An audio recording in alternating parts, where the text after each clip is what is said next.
In 2026, Americans are returning these 5 SUVs faster than dealers can resell them.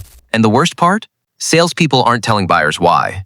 They're rolling these vehicles right back onto the lot and hoping the next customer doesn't ask too many questions.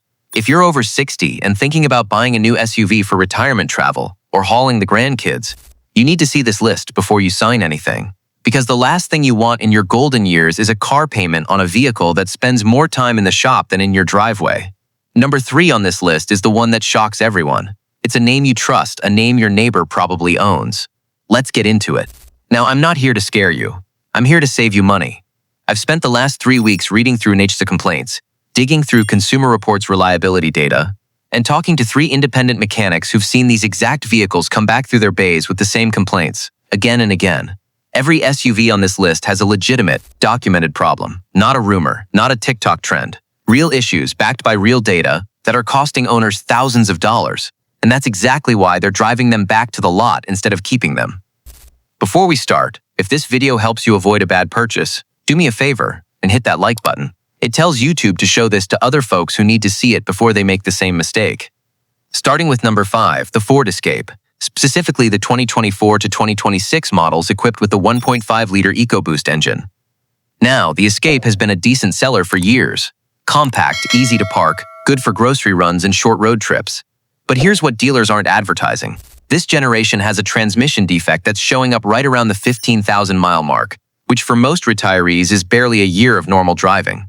Owners are reporting harsh shifting, jerking between second and third gear, and in some cases, complete transmission failure before the first scheduled oil change is even due. One owner from Ohio told Consumer Reports he returned his Escape at just 12,000 miles because the dealership couldn't fix the jerking after 3 separate repair attempts. That's not a lemon, that's a pattern. If you're retired and you want something you don't have to think about, this isn't it. The repair costs, once you're out of warranty, $4,000 to $6,000 easily. Number 4 is the Jeep Compass, and I know what some of you are thinking. Jeep makes tough vehicles.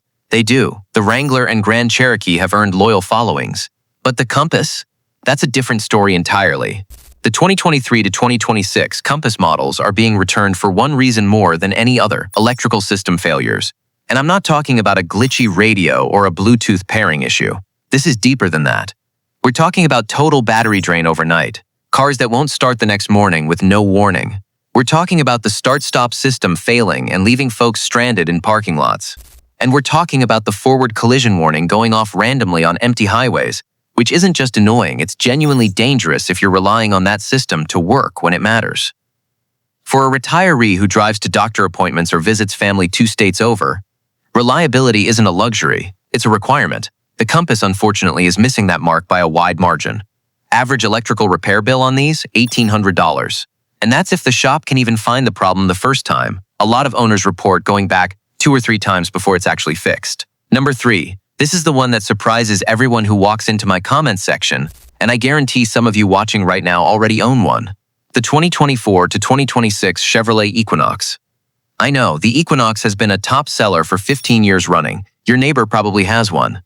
Your brother-in-law probably recommended it to you at Thanksgiving. But here's what the glossy brochures don't show you, and what the salesperson conveniently leaves out of the pitch. The 1.5-liter turbo engine in these models has a manufacturing defect in the piston rings.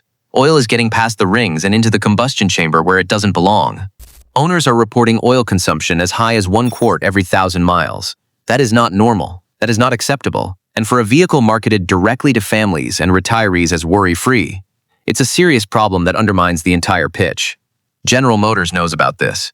There's an active service bulletin acknowledging the issue. But it's not a recall, at least not yet. That means if you're out of warranty, you're paying for engine work that shouldn't be necessary on a vehicle that's only 3 years old. I've got 3 separate emails from subscribers over 65 who bought this SUV specifically for cross-country road trips. 2 had check engine lights come on before they'd even crossed the state line. The 3rd had to stop and add a quart of oil in a Cracker Barrel parking lot in Tennessee.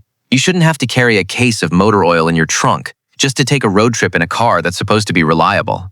Number 2 won't shock the mechanics watching this, but it might genuinely shock the buyers. The Nissan Rogue, 2023 to 2026 model years. Nissan's CVT transmissions have been problematic for well over a decade now. You'd think after all this time, all the complaints, all the lawsuits, they'd have fixed it completely. They haven't. Not completely, anyway. The Rogue is being returned because the CVT is failing somewhere between 20,000 and 40,000 miles, right in that window where most people assume a car is just getting broken in. Whining noises under acceleration, jerking at low speeds, acceleration lag exactly when you're trying to merge onto the highway. And for older drivers who need predictable immediate acceleration, especially merging from a short on-ramp, that's a genuine safety issue, not just a comfort complaint. Nissan did extend the warranty on some earlier model years after enough complaints piled up, but the 2023 and newer Rogues are already starting to show the exact same symptoms. Meanwhile, dealers are quietly offering trade-in deals to keep unhappy customers quiet, but that just puts the same problem onto someone else's driveway. If you're looking at a used Rogue because the price on the lot looks appealing, remember this. Cheap to buy does not mean cheap to own. Number 1, the SUV that mechanics warned me about before I'd even finished researching this video, the 2024 to 2026 Hyundai Tucson. Hyundai has had a genuinely rough few years across their entire lineup: engine recalls, widely publicized theft issues, class action lawsuits. But the Tucson specifically is being returned for something that hits your wallet directly and without warning: complete engine failure. The 2.5-liter four-cylinder engine in these models has a defect where the connecting rod bearings wear out prematurely, far earlier than they should. And when that happens, the engine doesn't just get loud or run rough. It destroys itself from the inside out. We're talking catastrophic failure, not a repair job, a full replacement. A new engine installed at the dealership. $7,000 to $9,000, sometimes more depending on labor rates. On a vehicle that's only 2 years old. That's exactly why people are returning them the moment they can. And that's why dealers are quietly sending trade-ins straight to auction instead of reselling them. I had a 68-year-old subscriber from Texas message me just last month. He'd bought a Tucson for his wife so they could drive out and see their daughter in Arizona. The engine seized completely at 22,000 miles, out on the highway. Hyundai did cover it under warranty, to their credit, but think about the stress. 3 weeks without a car, rental costs piling up. That's not what you sign up for when you buy something marketed to you as reliable. Number 1, with the most returns and the most documented complaints of any SUV we researched. Now, I didn't make this video just to tell you what not to buy.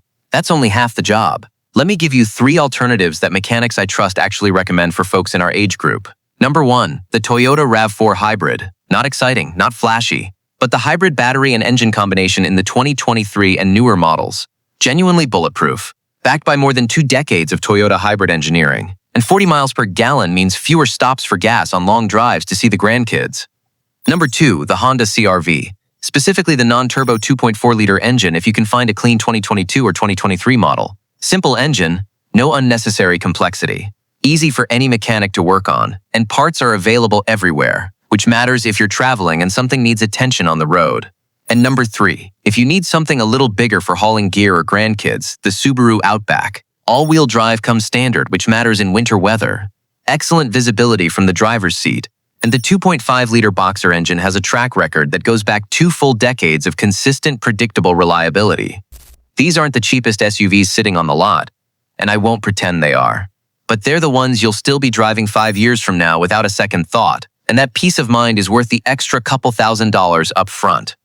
If you found this helpful, hit that thumbs up before you go. And here's what I genuinely want from you. If you or someone in your family owns one of these 5 SUVs, drop a comment below and tell us your experience, good or bad. Real owner stories help everyone else watching make a better decision. And if you want me to put together a follow-up video on the 3 best SUVs for retirees in 2026, all under $35,000, let me know down in the comments. If enough of you ask for it, I'll have it out by next weekend.